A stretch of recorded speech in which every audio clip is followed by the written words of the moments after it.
Okay, good morning, everyone. I hope that you will find this session funny and amusing and also valuable, of course.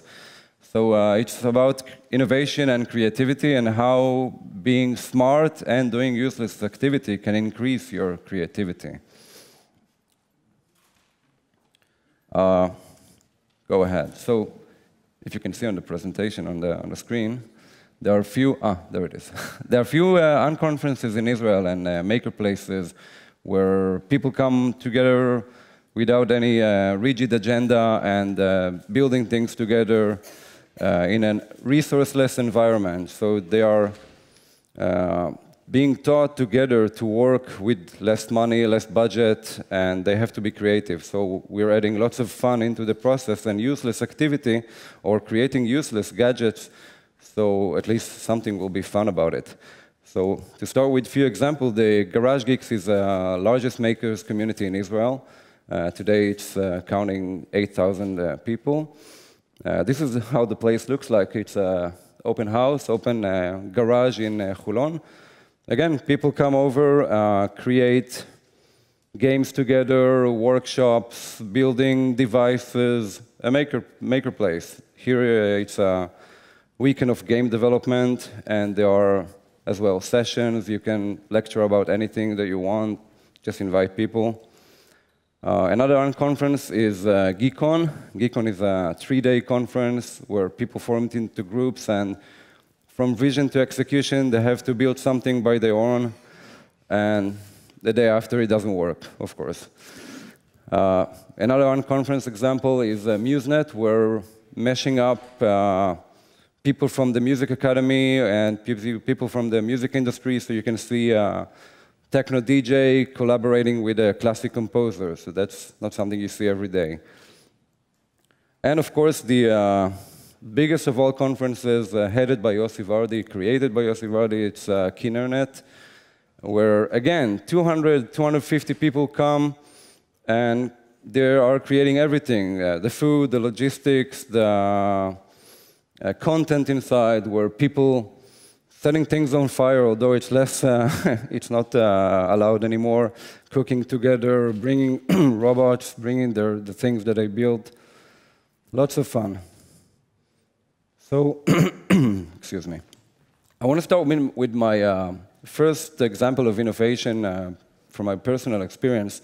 So my first creation was back in the 80s. I was at 4th grade, and every kid at school, well, at least that's what I told my parents, had games, Game Boys. And it didn't convince them, so they didn't want to buy me. So again, innovation comes out of constraints, lack of resources. So I decided to build my own game. I took a plastic box, created a labyrinth inside with cardboard, and threw inside some small chunks of magnets, and most important, real live ants with big legs, crawling around the labyrinth, and from the bottom, underneath, I had another magnet who was collecting the magnet. So that was my first augmented reality game, where at least it was for the ants. So more mature examples of creations that are created during those spontaneous bursts of creativity. 3 days, create a guitar that teaches you how to play. So we took a regular acoustic guitar, drill inside 60 holes, wire everything with LEDs and LEDs that just light and tell you where to fret. And again, Arduino and MIDI, it's a music protocol. And the lights, as you can see on the LEDs, just tells you where to place your finger when you fret the guitar. So what's more suitable to demonstrate this kind of guitar, but use a LED Zeppelin song.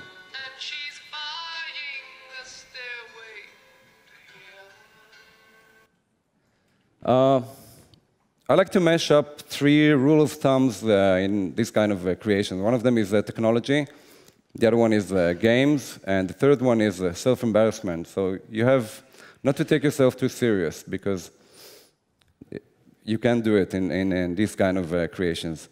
So getting dressed, the goal here was to create a Tron costume. Again, over 2 days.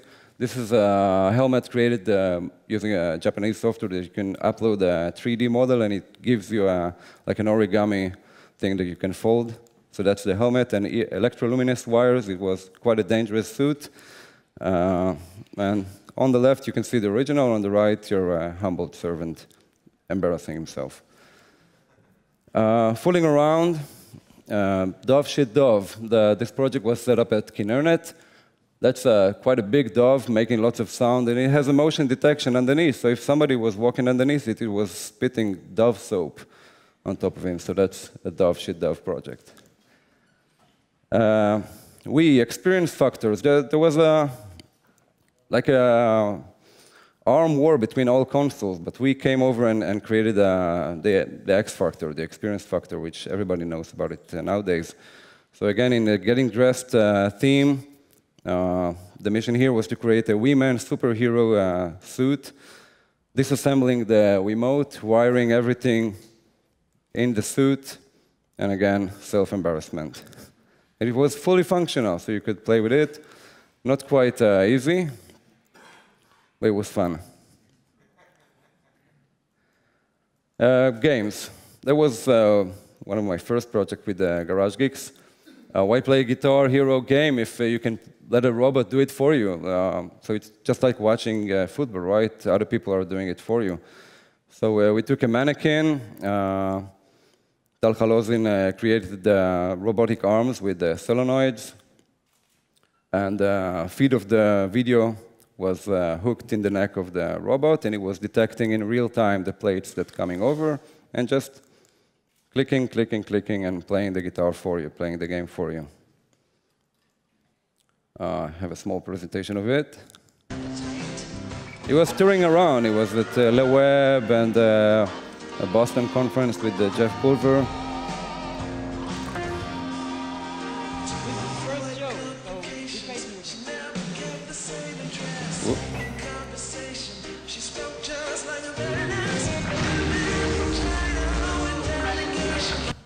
Okay, another game. This is a device that was created beforehand. Nowadays there is a device like that. The goal here was to hook up into a Tony Hawk Pro Skater game. It's a game that you play with your keyboard, a skateboard game that you play with your hands. So we took a regular skateboard. We also modified the resources of the game so it will resemble the person in front of you. And again, a regular skateboard, a Wiimote, because it's just a great package of Bluetooth and accelerometers and everything. And the game was projected in front of you. And while you're riding a real skateboard, you're playing a skateboard game. Isn't that more appropriate?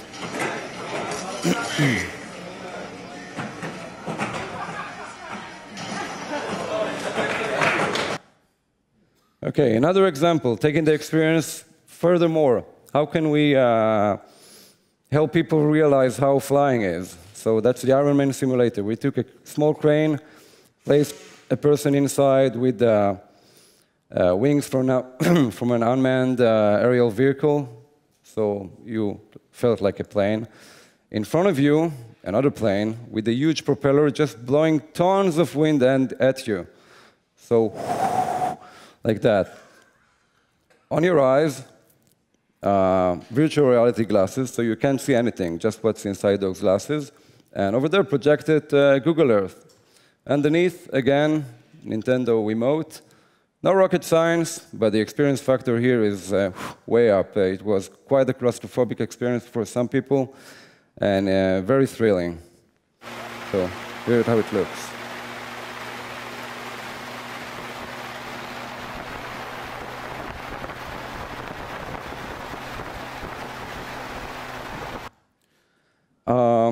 Afterwards, everybody were doing Kinect, right? Waving their hands in front of the device. So we realized we need to take one step further and not do Kinect. So there are brain-machine interfaces today which are really inspiring us, but they're not that good. But still, it's something which is you can get as a consumer and start playing with it. So it started with that. Right? First hospital has it, and now a regular developer can have it and hack it. So the goal here was to play Angry Birds using only your thoughts, okay? Like anger management treatment. So we took the emotive headset. It's $300. There is an SDK for $500, which is fair enough. And you have also to get dressed a little bit.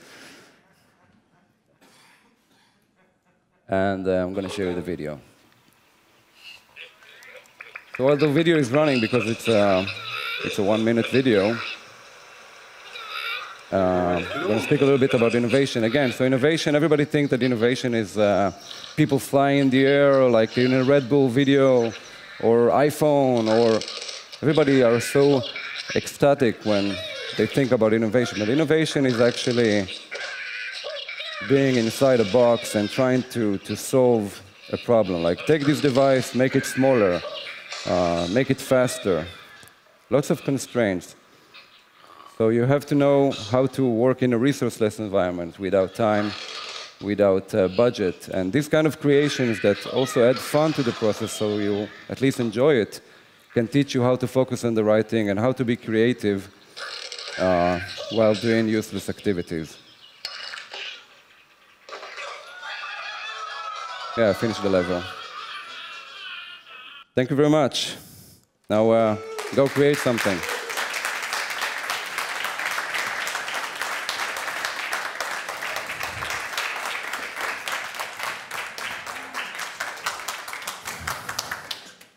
Oh, come out.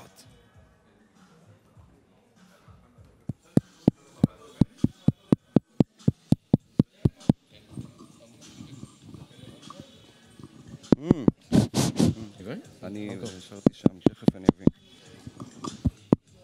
Does it work? רגע. Well, thank you very much, Rafael. The next one is going to be Limor Schweitzer from Robotics, and he brought his 3D printed humanoid robot with him called Frankie.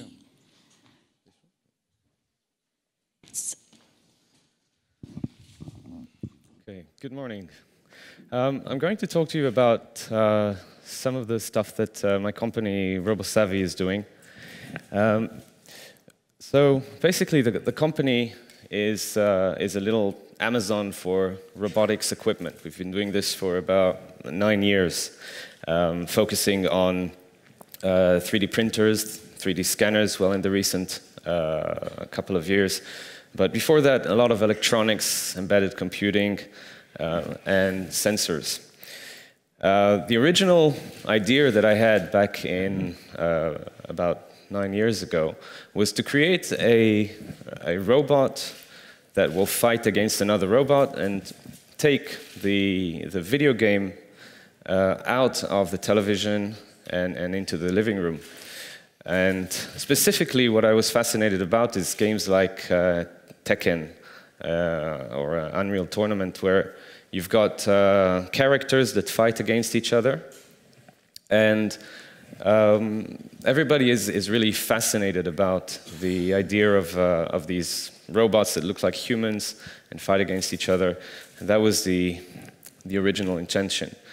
I started by creating a business plan, and after previously raising a lot of money for an internet company, I thought it would be pretty straightforward. But the reaction that I got in general from the venture capital community was, we don't do flying cars, time machines, and robotics.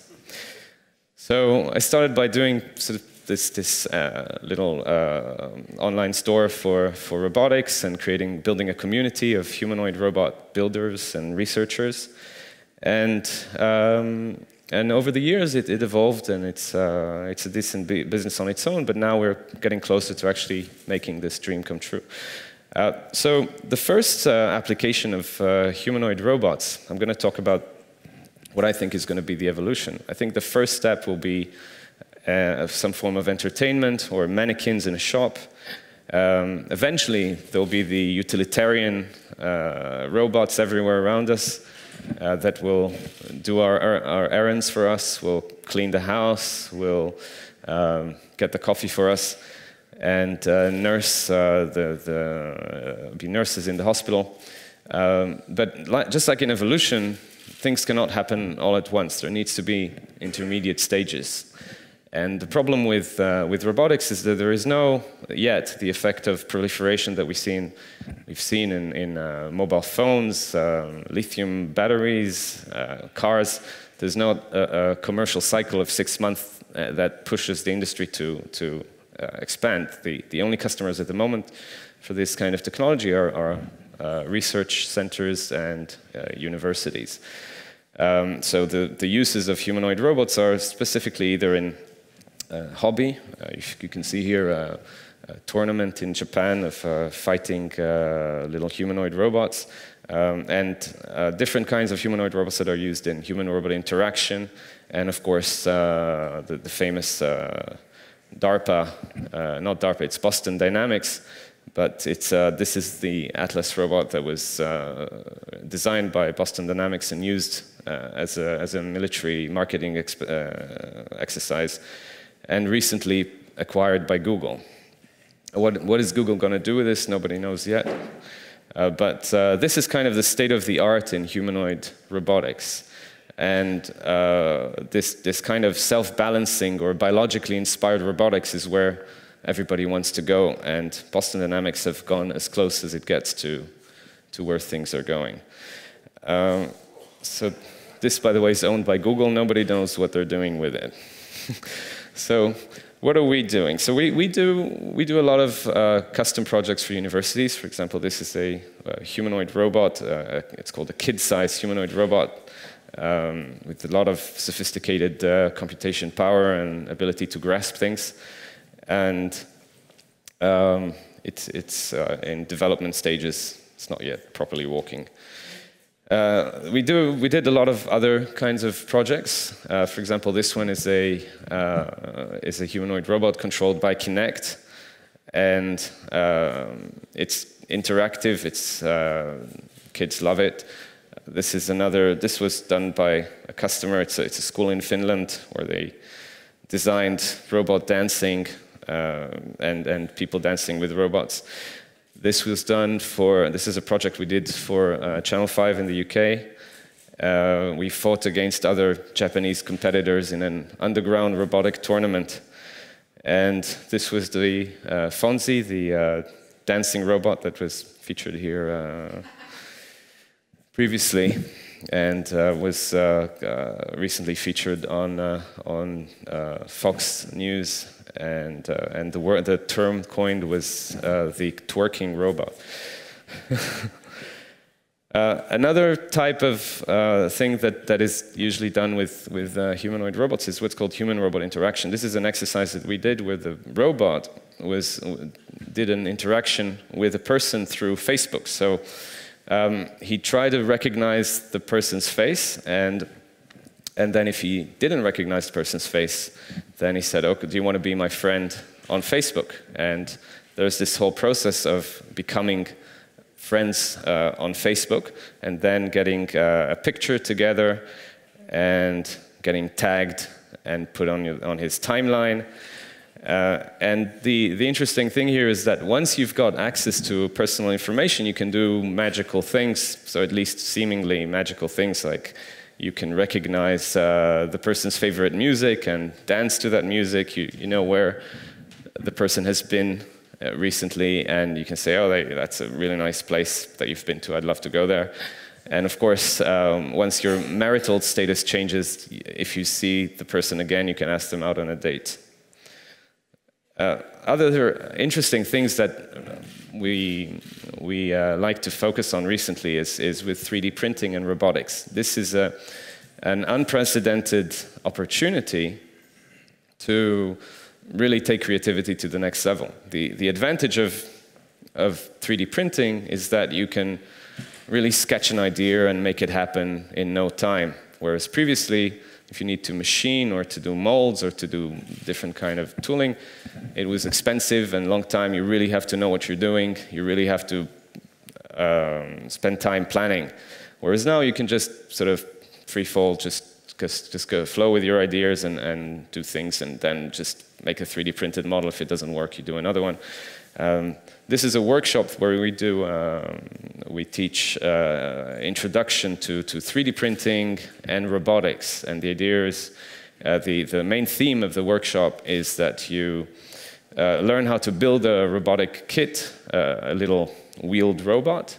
Then you get your head scanned using a prime sensor or Kinect device.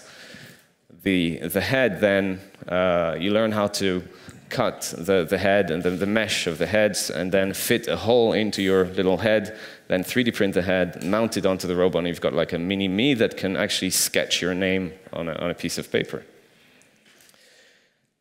So the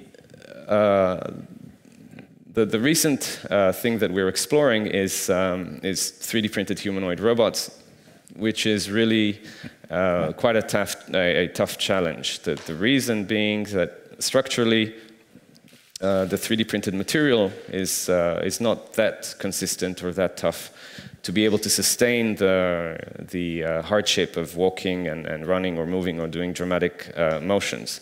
And what we've done is we took the model of the famous Asimo, the Japanese Honda humanoid robot, and we created a model of a skeleton of a robot which is completely 3D printed. And I have here a prototype, and what you can see is that sort of every part of the robot is essentially 3D printed. It doesn't quite walk yet, but it can move a little bit. It's a bit freaky. But basically every part of the robot is 3D printed except the motors and the fishing wire that is used here, the Kevlar wire, and different the batteries and electronics. So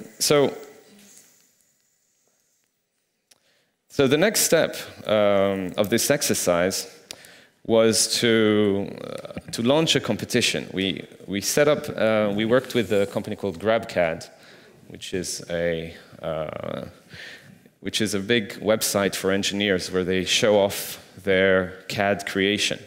And we put a bounty of $1,500 to see which engineer in the world would take the time and effort to create a humanoid robot that can actually work, and it's completely 3D printed or partially 3D printed, but let's say most of it 3D printed. It might have a pretty shell, which would be made with polycarb. It might need some internal structure made of metal. But the idea was to allow anybody with access to a workshop, to a hackerspace, to be able to create a humanoid robot which otherwise would cost quite a lot of money. The next alternative to this kind of technology would be about $15,000 as a commercial product. So this would cost you about, in parts, would cost you about $1,000. So we received about 30 applications for different designs. And finally, a postgrad student from Carnegie Mellon was chosen as the winner, and we're working with him currently to actually fabricate the first version. He'll receive money and the actual first prototype of the humanoid robot. And this robot is supposed to be introduced into schools and in education to allow kids and students around the world access to humanoid robot technology at a very affordable cost. And this would be the first step towards eventually creating utilitarian robots, or robots that can actually do interesting stuff. Everybody asks, so can it do my coffee? Can it clean my house? Well, not quite yet. We need to wait for the evolution to progress, and education is the first way to commercialize this and make it a viable business. We're also developing a choreography software to allow for design of motion and dramatizing the humanoid robot motions. So that's basically it. So I've given kind of an overview of where humanoid robots are. Eventually, everybody loves to see them. The effect on people when they see the motions of the dancing robots and the Boston Dynamics robots. So it's like everybody is stunned, and so the visual effects are there. And now it's a matter of progressing into making them into useful robots that will help make our life better. Thank you. Thank you, Limor.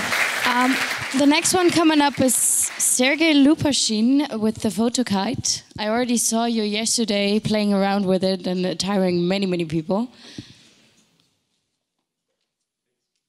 Is this thing working? Good. Good morning, everyone. Morning. Okay, so one of the applications actually for robotics, aside from getting coffee and stuff like that, is aerial photography, right? This is quite a fascinating. Historically, it's a fascinating thing to go up and take a picture, right? I mean, and sort of, if you want to take a photo from above, you find a nearby tree, you find a nearby building, you find a mountain, and maybe recently you build a balloon and go up on a balloon, and maybe recently you go on a helicopter. But of course, the very new thing is you use unmanned aerial vehicle, and you don't go up at all, right? You send up a device that takes the picture for you. And of course, if you look at the resulting pictures, oftentimes it's unparalleled, right? You get the context, you get the scale. You can see why people love doing this. And so to jump right into, clicker's not working. Oh, right. And of course, you can use balloons. I love this because people use full-sized helicopters, right, to shoot car commercials. And they're literally like hovering 5 meters above the ground and going at 30 kilometers or 60 kilometers per hour. Dangerous job. I imagine it's also very exciting. And this thing is awesome. So this is I don't know if you can see it, but it's a telescoping mast which goes up for 10 meters. You can literally buy this thing. It's $1,000. It's used in places like Los Angeles to try to sell houses, real estate photography. Because in the US, of course, commercial ops of UAVs is currently prohibited. And if we look at the alternative, the UAV thing, you can clearly see that a lot of people are in this space trying to get into these products. And it's kind of a full spectrum.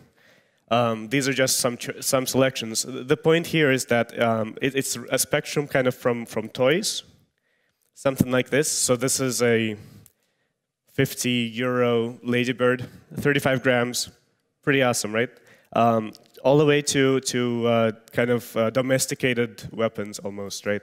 So if you look at the Global Hawk, which is used for border control, and this is what probably freaks people out, including myself, right? You have from the right end of the spectrum, you have really military tools coming home and being marketed as civilian tools. But on the other hand, from the other end of the spectrum, from the left, I would really argue it's smartphones. Just to give you an example, so smartphone, this thing, they don't look alike at all, right?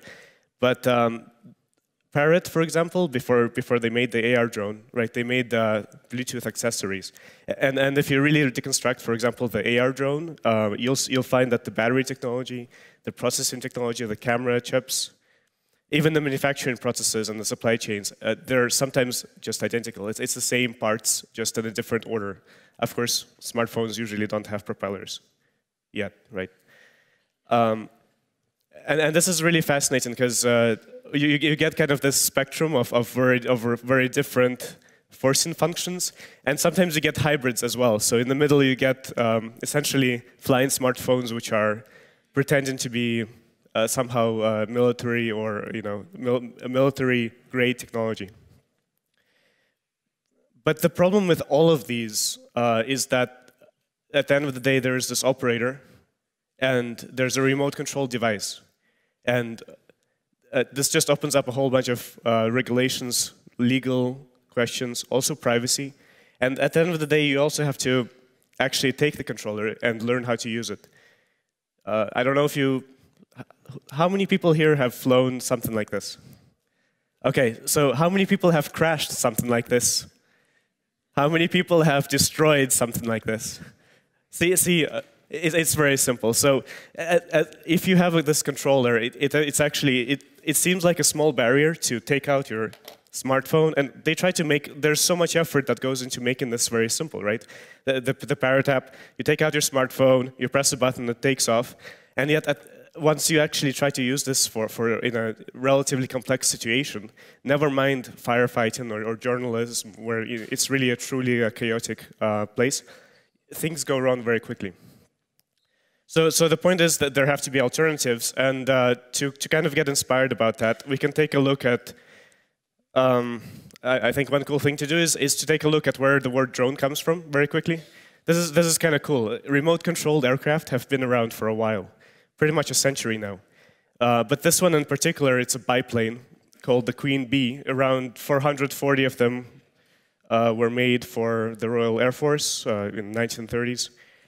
This is probably the reason for the word drone. Queen bee, drone is a male bee, you know.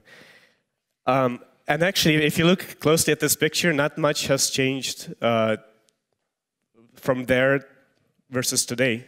You know, there's some man with a remote control, essentially, and in this case, it's some buttons. Okay, it's not exactly that they're holding a smartphone, right? But essentially, there's a remote control, and then there's the device. And the men on the ground have to figure out how to fly this device. Of course, now these systems are a lot more complicated. There's GPS to 20,000 kilometers away, things like that.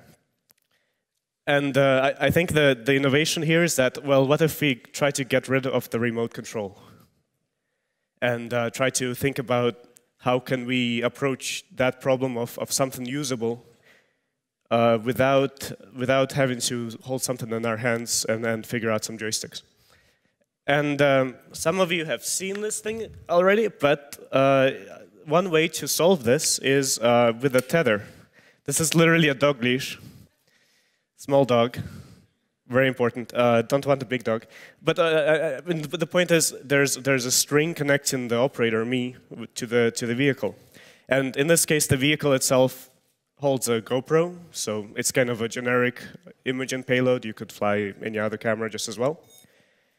And then we can experiment with interfaces. So one question is, oftentimes in aerial photography is, I'm standing here, I want a picture from here. How do I do that? Well, you just point it towards the spot where you wanted to launch from. So I turn the vehicle on, and there's a very simple gesture interface, which is this twisting motion I'm doing. Hello. Very simple. Well, that's the nice thing. You know, during live demos, everything goes wrong. And this thing is pretty fun because usually it doesn't go wrong. And before I make those claims, of course. So for example, we have a broken motor here, right? So what do? We adjust it. So let's do it. All right, I might have to pretend that this thing is working, huh? So the way this would usually work is you point it in the direction that you want to go, and I'll show you a video in a moment, and it launches in that direction, and it then, so here we go, it maintains that angle, so.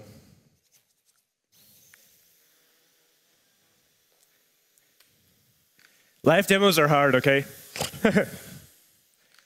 And the neat thing here is, thanks. This is the user interface, right? It's the leash. So what it's doing is it's maintaining the same angle relative to me. So if I want to move it around, I'll activate the downlink. Yeah. If I want to move it around, it's as simple as I walk with it. And you get this kind of very natural behavior. And of course, one reason I can demo it like this is, at the end of the day, I am physically connected to the vehicle. No matter what happens, and as you just saw, oftentimes, even under the best situations, things go wrong. No matter what happens, this thing is not magically going to fly into someone's face in the audience, because it's actually physically connected to me. And this makes all the difference, because if you're actually trying to use a device like this, in a real situation, in an urban environment, some sort of a fire scene, or you're a journalist, you're trying to cover a story, you have to really guarantee that somehow you have control of the situation. And at the end of the day, that especially if you're a first responder, the tools that you're using aren't actually creating dangerous situations on their own. Now there's an added part to this, and let's see if we can get it to work. Thank you, thank you.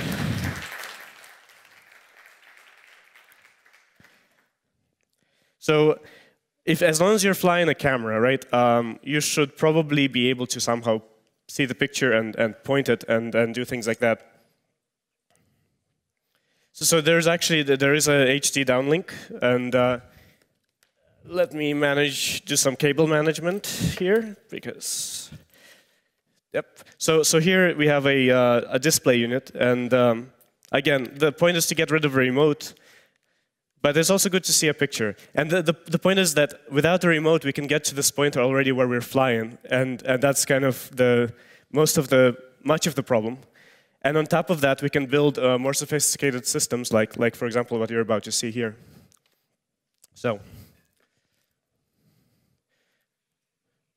again, hopefully we can get the HDMI link. So what's happening here? The same camera. Now we're using a real-time link. There I am, and you kind of, in a way, it's the ultimate selfie device in this type of environment, you know. To be honest, that's not the application I'm most excited about, but it's kind of cool to show that. So there we go. And of course, on top of that, I can take this monitor, and now I want to actually look around. So there's a little button. I hold down the button, and I literally just move. Let me reposition myself. I press the button, and I move the screen as I want the camera to move. So here we're actually looking at the audience. Hello. And here you can actually see really why this is important, why this perspective is important. It's hard to see the scale of things oftentimes without trying to go up and getting that perspective. So, and here you can see that. Okay, let me rotate it back down. Let me show you a trick. This is pretty awesome. If I wanted to get it back, you can use the physics of the actual system to kind of make it a single-handed, very simple camera.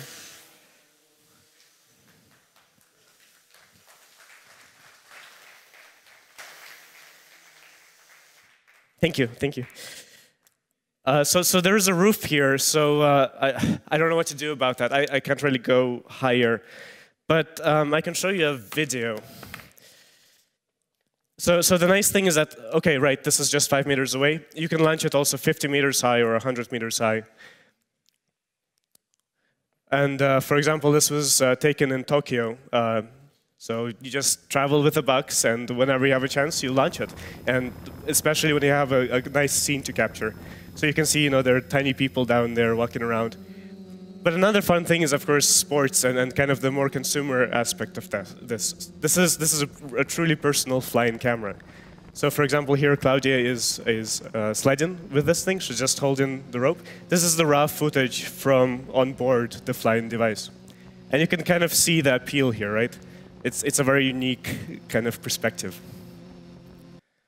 Of course, at the end of the day, it's simply the scene that makes these videos, right? If you have a nice thing to show, then a better vantage point multiplies with that, and then you can really work with that. And that's something I'm actually really excited about. This guy has never operated this device before. These are archaeologists. We're trying to make something that truly people with other skills and expertises can take out and use themselves. Because at the end of the day, if you're a photojournalist, it's not the drone operator that makes the real picture. It's you in that situation, knowing which picture you want to frame and so on. Yeah, so that's the PhotoKite. We're a startup in Switzerland. We are fundraising, so take out your checkbooks. And thank you very much. Thank you, Sergei.